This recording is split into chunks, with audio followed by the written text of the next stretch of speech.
Hello, I'd like to welcome you all here today. Thank you again for joining me.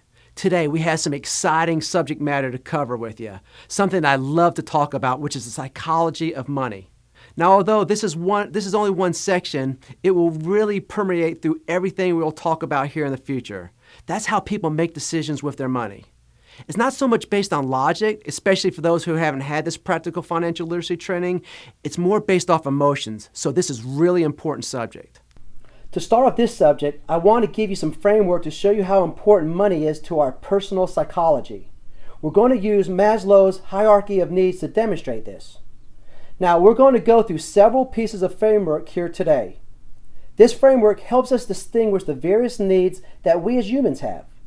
It gives us some very clear details, and you'll find that out later, but basically, Maslow's hierarchy of needs says there's 5 different types of needs that a human person has. At the very base level, it's the physiological needs, and these things are like food, drink, a house or shelter over their heads, just very common things people need to survive. The next thing we have is their secure needs. Are they secure? Are they in a safe environment? Very important, and money directly impacts those. Then we get into the loving, belonging needs. Money impacts many areas, especially relationships and things of that nature. Money even impacts the esteem needs. It impacts somebody's self-worth often. The eventual goal is to get people to where they can focus on their self-actualizing needs.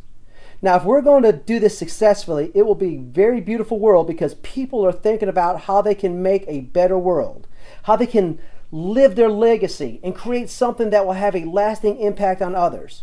I want to break down the other 4 areas, especially concentrating on the psychological and security needs. Just think about not having AC in your house, not having a safe environment, not having good nutrition. That can really impact someone's ability to earn money, to save and invest it, and to learn about personal finances in the future. If that is a student that you're teaching, this is the same thing with adults too. Many adults are struggling. I know we did some work with some organizations that were providing housing and support for these groups. We have to understand when we're teaching these types of people about money, when they have these heavy weights that are really impacting them psychologically, we have to use different techniques to break through. We'll talk about those in a later section. One of the core things that I'll mention many times, our philosophy of teaching is to motivate, engage, educate, and move people to take action. See, this motivation piece is especially important when we're working with people that maybe don't have all their needs met or have some very heavy concerns going on with their lives. So we need to understand where they're at, and this will help us relate with those that we're serving. Again, this is just general framework to show you the importance of how money impacts somebody's needs. Let's move on and talk about how financial mindsets are formed. This is a real critical piece because you're either going to be helping mold kids' mindsets or adjusting adults' mindsets so they're taking positive financial education toward their financial goals. It's important at each stage that we understand how they form these financial habits. And at the very top of this is the environment they are in. This plays a critical role. So their family, their neighbors, their influences they grew up with are impacting how they handle their money. Now, personally, when I first started teaching financial literacy, the first place I started was volunteering at a juvenile hall. I wanted to do this because I figured this would be the toughest audience. And what I found there was their environment definitely influenced them, but they were open and ready to learn. I was talking to these young adults that were 14 to 17, 18 years old that were in jail, and a big reason was their environment influenced them. They were often very entrepreneurial minded and craved money. And that's what got them in trouble because they didn't know how to channel that. They had family members that were in jail, dads and uncles and gangs. They were living in a place that wasn't very good, or at least giving them the positive encouragement that they needed. Now, one of the great stories that I personally was able to experience there was a young gentleman, and he thought when we were first going around the room talking about their futures, He thought he was going to be a lifer in jail, and he was probably 15, 16 years old, thinking that his future was life in jail. That's where his family members were, and that's what he thought his role would be. Now, he also had a neat passion, which was fixing up cars. And he just couldn't connect with fixing cars with starting a business. He thought there were so many things he had to do. He didn't know how to get a business license and all these crazy things. We really broke it down for him. So we're like, hey, don't worry about that. Just start to help people in the neighborhood fix their cars, build your reputation. And once he had that vision, he didn't think anymore that he was going to be that lifer in prison. Moving on to generational influences. I always find it interesting to talk to people who lived through the Depression era. My grandfather is one of them. And that experience of him growing up where money was tight still impacts him today. He always told us stories about when he was growing up, how this tar used to drip from electric lines. And him and his buddies would go around and pick it up and use it like chewing gum. That was their gum, and he felt very comfortable with that. It may explain why he doesn't have teeth today, but he's very frugal at the same time. He's confident in his finances because he has a lot of money saved. He doesn't have to worry and have that stress. And I see, whenever I visit him, how he's able to enjoy life, take those trips as he wants. Anything that comes up, he's able to do. He doesn't have to worry about money. He's secure, which is a great thing. That's the lifestyle he chose, and it influences me to this day. Also, a very big impact are those role models in our lives. And it's really critical. If you're listening and you're a parent out there, you are a role model. You need to talk to your kids about money. Teachers, coaches, volunteers, all of you are taking on that role model persona. So you're having an impact on those you serve. And you could be a role model not only for kids, but for adults as well. We can lead by example. You could be a role model to your friends, your peers, your relatives. So take on that challenge and be that positive role model out there. And again, for you parents, you need to talk to your kids about money. Bottom line, I know a lot of parents are scared to do this because they don't have the skills or expertise or knowledge, but you listening do. And encourage your friends with kids to have that conversation about money with their children. This is very, very critical, especially to this day, because what are kids out there facing today? Advertiser messages. They're being bombarded.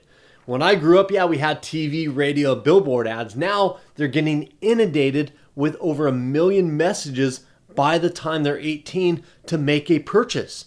They see it on their cell phone. They see it on the internet.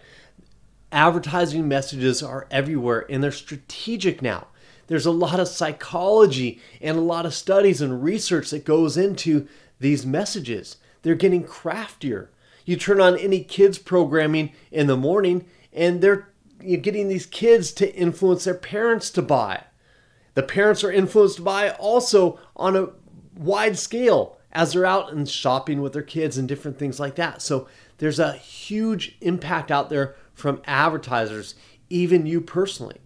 You may see a nice car ad and say, hey, I want that new car. I want that in my life. And you see people are impacted by these advertisers' messages day in and day out. They can't afford that new $100,000 car, yet they buy it. Why is that? Well, many reasons, but I think that advertisers' influences messages have a significant impact on the purchases people make out there today. Let's talk about how financial mindsets are reinforced. All the things we just talked about help shape our relationship toward money and are the start of financial habits. These habits may be positive or negative. However, as you remember from the statistics we talked about in the last video, most people get off to the wrong foot financially, and these habits are often reinforced as we mature. Well, again, we come into environment, the network and circle of friends. This picture right here always reminds me that I have friends that love to go shopping, and when they get together, they are in trouble because they spend a lot of money shopping. Influencers. This is really interesting. I've been paying a lot of attention to this recently. So back in the 50s and 60s, they said, Well, there's a saying that says, keep up with the Joneses. Well, a very good point is that today, with Facebook and different social media, everybody is the Joneses. Nobody puts pictures out on Facebook of doing something cheap. It's always a vacation or something cool, a nice night out to dinner. So all these things are nice new influences that we have in our lives. Oh, so-and-so has that. I want to have it too. Or more peer influence going on there today. Then, of course, we have people in the cubicle right next to them. That's a big thing as well. Workplace has definitely influenced people, and it's who you associate with and having that influence on you. It's also who your audience is. Who are they hanging out with? Who are your circle of friends? What are they hearing from other people? Again, it always goes back to education. This is such a huge industry. Most people never received any personal financial education ever, so it's really important that we educate them at all ages. We'll be talking later at this event about our holistic approach to teaching financial literacy. What we mean by this is that we want to wrap up everybody in this education. So if we're reaching kids about money, we want to reach their parents, teachers, and others involved. If we're talking to seniors about money, we want to reach their kids and others involved.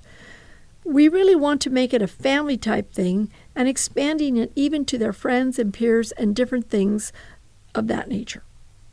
Past experience with money. This is especially big with adults. Many adults have made financial mistakes. Their walls are up, often when it comes to learning about money. And again, I talked about kids before being influenced by seeing their parents arguing about money and different things. So it's all about the impact on how their mindsets are reinforced. We touched on advertisers' messages, emotional attachment to finances. This builds and grows over time. Then, of course, we have positive or negative habits that get reinforced. We actually will be talking about that and showing you some of the cycles on how habits are formed. Let's move on here. All of these factors can reinforce financial behavior. The good news is that when we help people understand why they are making a decision that might not be the best for them, then they can work on that issue. I want to move on to the positive and negative psychological impact that we can have with money. This is an activity. I want you to actually do this in your workbook. I want you to think about some of the factors that contribute to your target market's financial psychology. Think about what they did as a kid, as a teen, and even as an adult, and how it will impact them in their golden years. Again, what you write down can be bullet point sentences or whatever is easiest for you. But write down some of these events or situations that you think are impacting the audience you serve through the various stages of their life. I'll share with you this example. Imagine a kid that receives everything he wants without having to work for it. He throws tantrums and his parents cave in. As a teen, his parents continue to reinforce these patterns by giving him credit card to use without consequences. With this example, what type of spending patterns do you think this individual will have as an adult? Well, my guess is he will grow into someone that doesn't have appreciation for the value of a dollar, an overspender, and maybe a struggling individual financially. Of course, these patterns can change, but it takes a desire to change. Now, with your audience, what are some of those things that are influencing them in a positive and in a negative way? Right now, pause the video and write down a timeline that documents the decisions they make and how it impacts their financial psychology.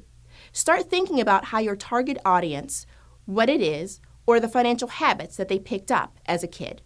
What are some of the things that they will experience as they age? Now be creative and really think about your target audience and have fun with this activity. Hit pause and start writing. These activities are critical so you can truly get into the mindset of the clientele that you serve. Thanks for pausing the video and completing the lesson. Now, we will be moving on to helping you quantify a person's psychological state. Being able to assess where your participants are in their willingness to change and adopt positive financial habits is important. It will impact all areas of your programming, how you teach, curriculum used, and the course design, just to name a few. As you learned already, when it comes to money management, people are impacted on many levels.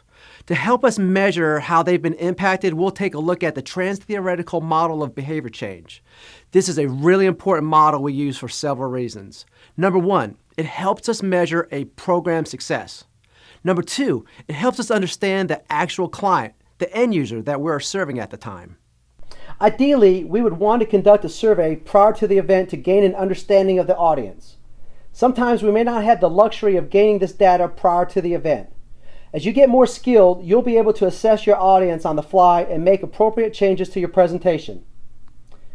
And what this model does, it helps a person's willingness to change. Are they ready to change? Or are they not ready to change? We can gather the data needed to make this assessment in several ways. Number one, we can use more of that formal type survey, so we can actually send them out a survey, have them complete it, and assess the questions. Number two, we can have some informal discussions or even formal ones with more like focus groups and things of that nature. And even just pressing palms, getting to talk to them, getting to know them, any of those ways are acceptable. Number three, you can always talk to the people that have worked with these individuals closely. Those that have a close relationship with your target audience can provide insight you can use to help formulate your assessment. Let's walk through these different stages of change right now. And the first one is the pre-contemplation stage.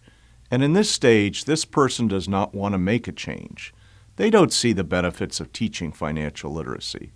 They don't understand why they'd even want to waste their time. They're just done. They don't want to change. Maybe they've given up hope. Maybe they have so many problems, they don't want to think about it. They associate so much pain with money. They don't want to think about doing anything. This is your pre-contemplation stage. And in this stage, if you sit them down in a room all day and teach them a lot of lessons, do you think that they will actually leave with a benefit and actually learn from that? Or do you think it would be worse because they'll be turned off more? If you ask someone, what benefits do you associate with learning about money? If they say nothing, we can definitely put them into a category. For people in this stage, they don't see the benefit and they don't really want to face reality oftentimes. With people in the pre-contemplation stage, we don't just forget about them, but they would not respond well to an in-depth course. For those looking for strong positive data from the events for grants or other funding options, this may not want to invite this type of group. Initially, when you're trying to have good measurement results to prove your program, you ideally would have people in later stages of this model. To help people in the pre-contemplation stage, we utilize here a longer-term awareness strategy. We provide them marketing material and teaser promotions that raise awareness about the benefits in a subtle way. And even what we like to utilize is the peer influence. So maybe some of their peers are further down the stage of change, and they can start to hear it from them.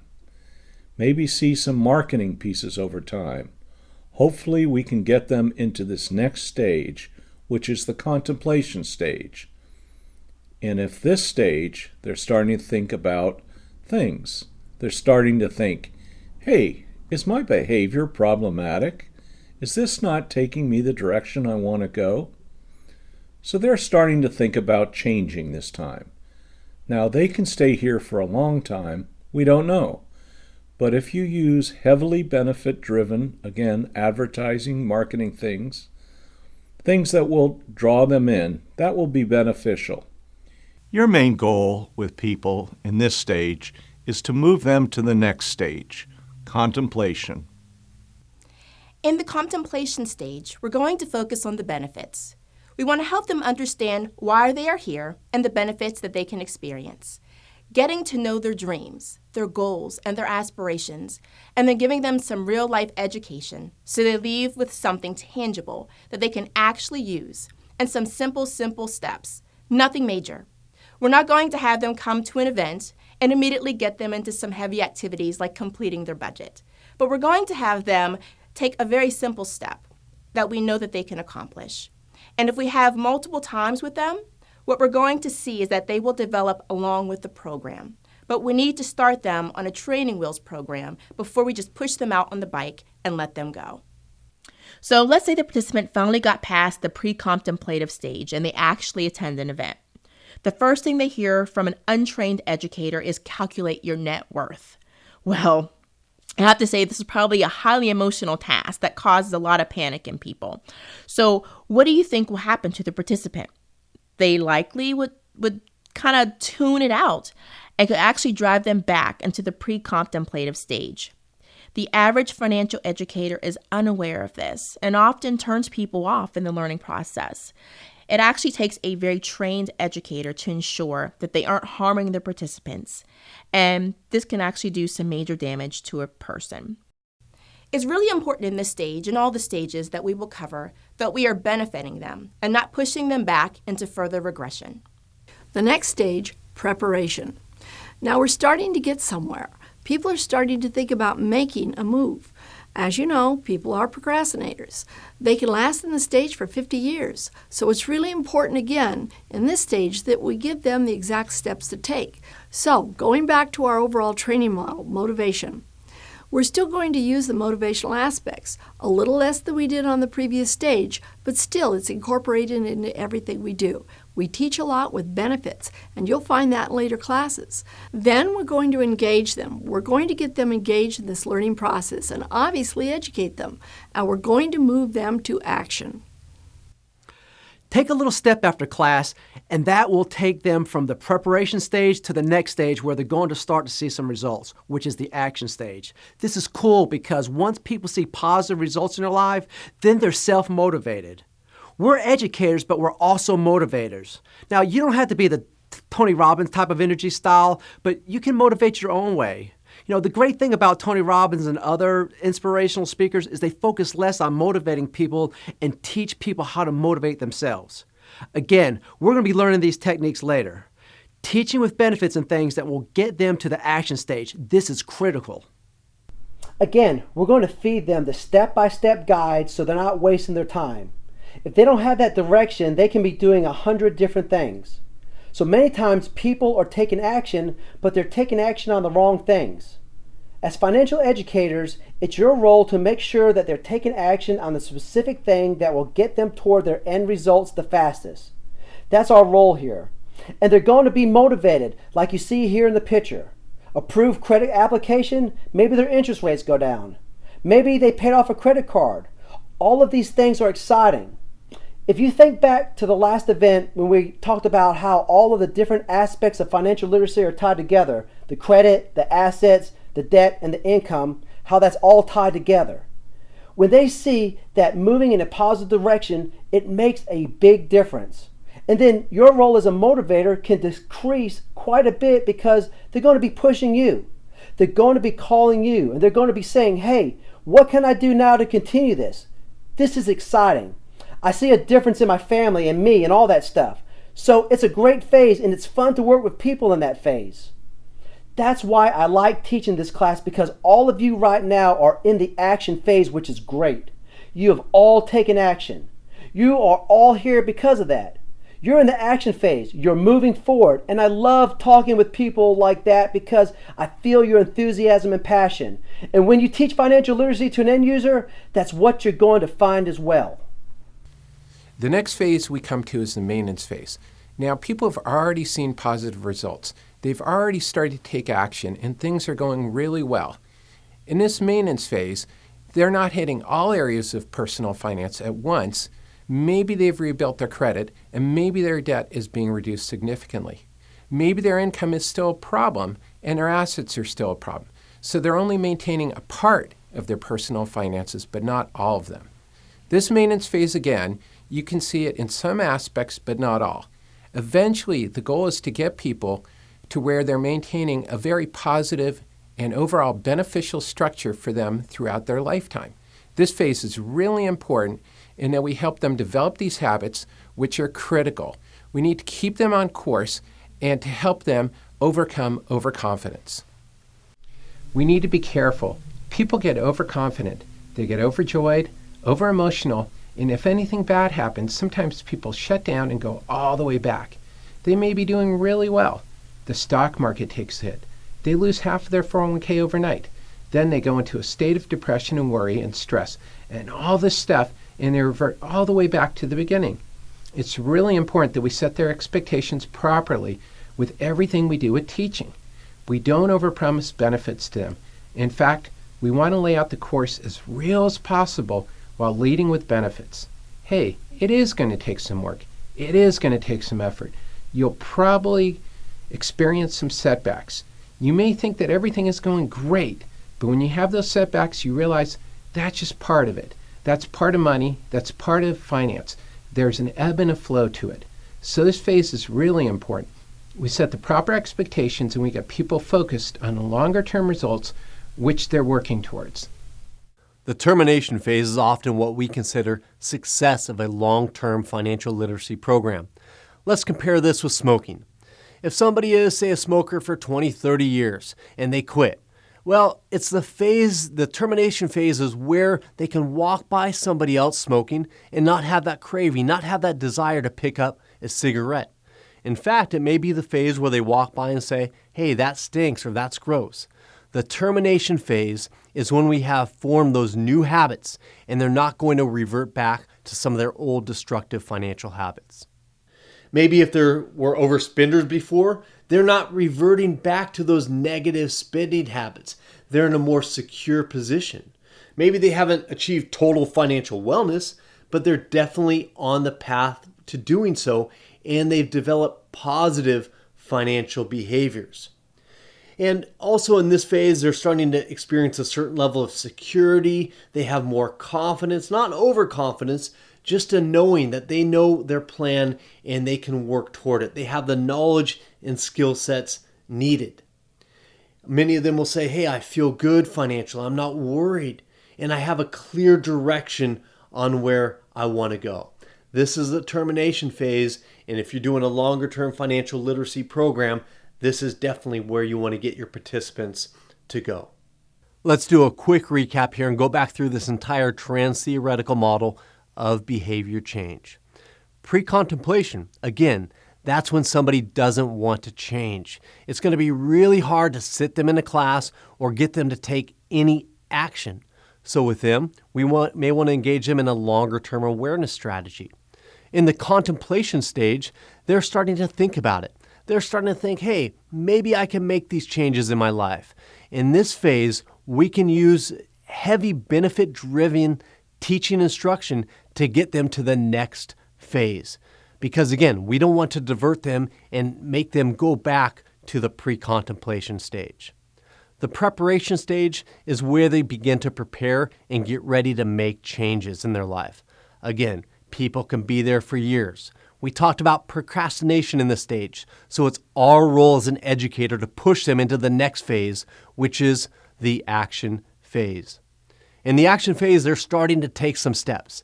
They may be starting to experiment and try some new things, and they're starting to get benefits from the action they're taking.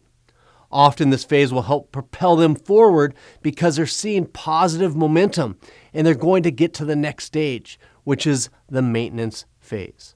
In the maintenance phase, again, our role as an educator is to continue to help them instill those habits that they developed.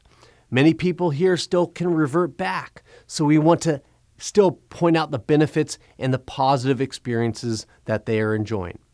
So we want to continue to push them forward, propel them to the next stages so we can eventually get them to the termination phase where they've adopted those habits into their life.